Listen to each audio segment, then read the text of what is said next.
The hottest golf coaches on the PGA Tour are Michael Bennett and his teaching partner, Andy Plummer.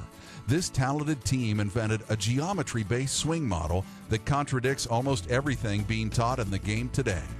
Golf Life traveled to the beautiful Jack Nicklaus Signature Design Cherry Creek Country Club, where Mike was conducting an exclusive clinic for members. We asked Mike to fill us in on what he calls the stack and tilt swing method. Historically, all the books and the comments made usually on TV about what someone needs to do first to become good are, in my opinion and Andy's opinion, backwards. We're taught that the fundamentals are the grip, the stance, the posture, the ball position, the alignment. And when you go to any tour event and you look at the guys out on the range, everybody's got a different grip, a different setup. Ball position's different, they're aiming different, so you can't classify those as fundamental if everybody's doing them differently. So what we had to find out is what links all these good players together, and the first piece that links them all together is their ability to hit the ground in the same spot. That was the first piece. To be any good at this game, you've got to be able to control where the club hits the ground. Then the second thing that links all the good players together is their ability. They can hit the ball far enough to go out and play the golf course and have a chance to shoot a decent score. So there's some pieces that are involved with hitting the ball farther. That would be like taking the hands inward versus going back in a straight line.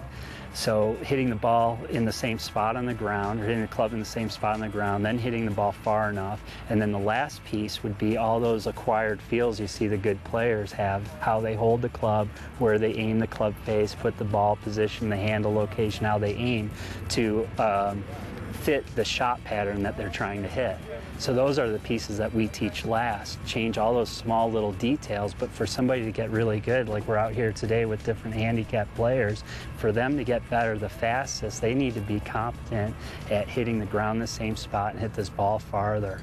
So the first piece in controlling where that club hits the ground and having some precision in doing that would be turning the shoulders in a circle. And what we're told, or I read in the magazines and listen to on the TV, is that you have to stay in the same spine angle, when in fact they should be saying you need to stay in the same inclination. The spine's actually changing its tilt throughout the whole swing to stay turning in a circle on that incline. So that blows people away right away, because you say the spine angle's moving all around and they think you're crazy. But in fact, that's how we've measured it. The spine is tilting sideways and raising up in the backswing, and the spine is tilting to the right and straightening up again on the through swing to turn in a circle. If I start tilting sideways as I turn back, my shoulders stay stacked over my hips. So that's where the term stack and tilt came from. You're stacked up at address, and to stay stacked, you're tilting. This model is to hit the ball the farthest, straightest, to shoot the lowest score. We would design a different model or different technique if we were just trying to hit the ball the farthest every swing, or if we were trying to hit the ball the straightest, we'd be using like a putting stroke. So you have to be careful when you explain to the players that this is designed to hit the ball far and straight.